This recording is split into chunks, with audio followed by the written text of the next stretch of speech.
Hi everyone, my name is Desiree Almalines and my topic was all about the education in the Philippines. So let's start.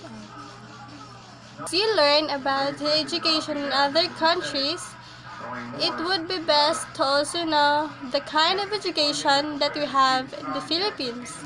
So in the Philippines, we have the Department of Education. So this section will introduce the basic information and the current implementation of some K-12 curriculum and the forthcoming higher education programs. So in the Philippines, the K-12 basic education consists of kindergarten, 6 years of elementary, 4 years of junior high school, and 2 years of senior high school. The kindergarten became mandatory since school year 2012-2013. So the teaching in kindergarten is built around 6 domains. So we have we have the physical health, well-being, and motor development. So it talks about the development of a child's physical growth and also their both fine and gross motor skills. So fine motor skills, it talks about how to control and coordinate the hand and finger movement. For example, the child is writing and they are going to use their hand and fingers to write or to draw. While the gross motor skills, it talks about how to control and coordination of a body movements involving large muscle groups. For example, walking, jumping, kicking, and etc. These examples are body movement, and its involved are large muscles. So we have number 2, social emotional development. It is the ability to know oneself, express and understand feeling, and relate to others. To the children, it is the development of a child awareness and appreciation of one's identity in the environment. Number 3 is character and values development. Refers to development, understanding of fairness, right and wrong, love and respect for different arenas of child's life. So it should be demonstrate to the children how to be honest in words and action. For example, saying po and opo is a sign of respect to the oldest one.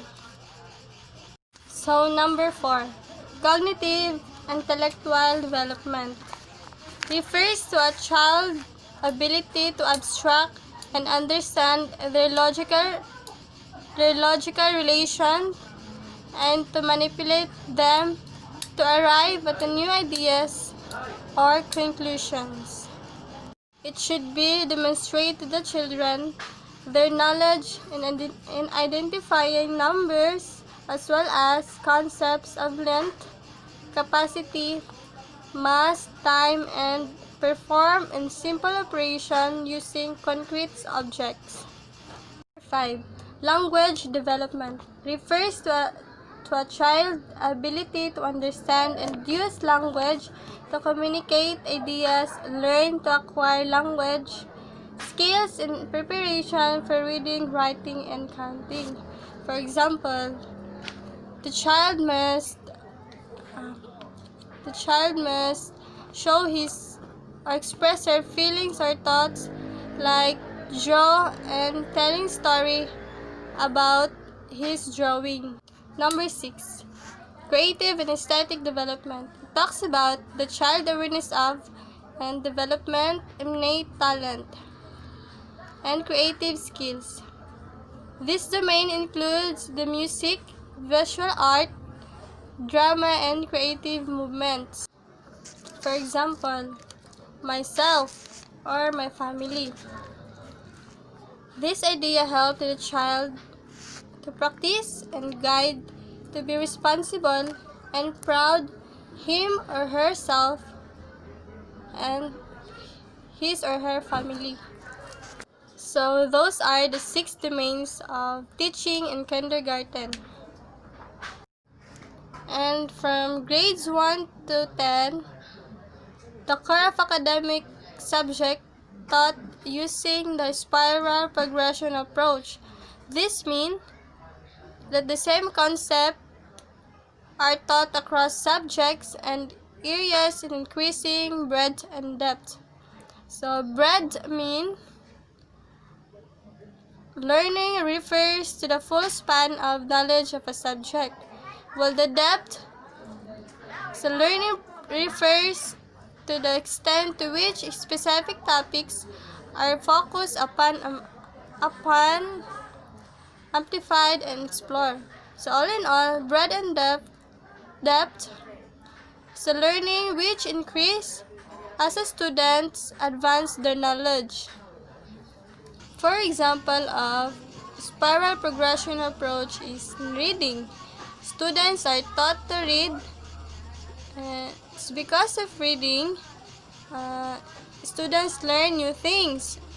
By that, students learn to identify sequence or events when they are learn how to read. And because spiral progression means is to advance their knowledge. So that is we called spiral progression approach. So from grades 1 to 10, the language that they are going to use are mother tongue, English, and Filipino. And the subjects are math, science, social studies, technology, and livelihood education or TLE. And music, arts, physical education, and health or MAPE. Mother tongue is used as a medium of instruction from kindergarten to grade 3. Mother tongue is the first language that a person learns. For example, if the person lives in Cebu or in the Mindanaos, the language they're going to use is Bisaya because that is the first language they learned.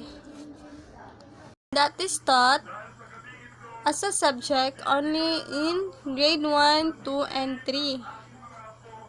Science as a subject taught only beginning grade 3. TLE is taught starting grade 4 until grades 10. In grades 11 and 12, the subjects are Filipino and English, math, science, and social studies combined with TLE career pathways. The focus in grades 11 and 12 is on the specialization subjects that equip the learner for the career path of his or her choice. These career paths come in 3 tracks: the academic tracks, textbook tracks, and sport and arts tracks. So in academic tracks, there is a strength: the STEM, UMS, ABM, and GAS. For STEM is specialization only for those who want to proceed in medical course or in engineering. For UMS is specialization for those who want to proceed in teaching, who wants to be a criminologist, to be a lawyer, and who wants to proceed in mass communications.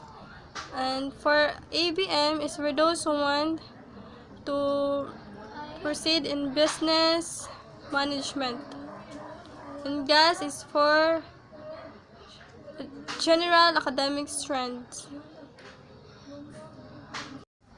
And TechVoc is for those who wish to continue the specialization they had in grade 9 and 10 may choose the TechVoc track.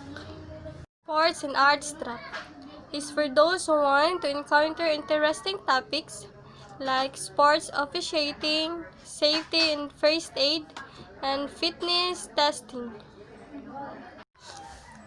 The concern of elementary education is the mastery of basic skills and competencies. So, for example of basic skills are reading, writing, calculating, listening, and speaking. Secondary education is geared towards the consolidation of this knowledge and skills movement of the elementary level and focus on equipping the learners with employable gainful skills or preparing him or her for middle level skills development on higher education. So in short, the secondary education concern is a preparation to the students to get to know their interest towards their career goals. The K-12 basic education program, there is a level of schooling. So if the person or the child is 5 years old, the level of schooling is in kindergarten. If 5 years old, grade 1, and 7 years old is grade 2. And they are called as a pre-elementary. And then, if the person is 8 years old, the level of schooling is grade 3. And 9 years old is grade 4. And 10 years old is grade 5. And 11 years old is grade 6. And they are under in elementary, 6 years elementary. So in junior high school, we have 4 years. And the person or the child is 12 years old. The level of schooling is grade 7. And 13 years old is grade 8. And 14 years old is grade 9. And 15 years old is grade 10. And also, we have senior high school. We have 2 years. The person is 16 years old. The level of schooling is grade 11. And 17 years old is grade 12. The education in the Philippines, aside from the Department of Education, we also have the higher education. Higher education are supervised by the government agency called the Commission on Higher Education, or CHED. Currently, students graduate in high school consisting of 4 years and 2 years of senior high school may proceed to colleges, universities, or technical vocational institution. Majority of the higher education here in the Philippines require entrance exam for admission to college degree program. They are required to take exam for them to allow to enroll what course they are going to choose. In the Philippines, most college degree programs are 4 years for baccalaureate degrees. Other highly specialized fields like medicine and law take around 8 years to complete. For technical vocational education or post-secondary education, they have 2 years. Most of the college degree program require passing licensure examination for the specific profession. For example, after graduating in education. They are required, teachers are required to take an examination or let examination to be able to have a licensure as a teacher and may proceed to take the mastery and doctorate degree. As I said a while ago, mastery program takes 2 years and a doctoral programs takes for 3 to 5 years. And there is some example of profession like nursing, dentistry, medical technology, engineering, medicine, and teaching. So those are the example of profession that needs or required to have a passing licensure examination. The examination are given by the Professional Regulation Commission or PRC, while for law, the examination is given by the Supreme Court. So also in the Philippines, there are some courses that are not required to have examination, like in culinary arts. They are not required to take exam, but they are required to go in OJT. And after that, they can already work.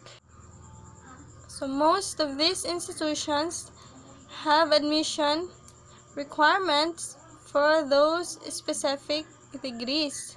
And that is all about the education in the Philippines. So thank you.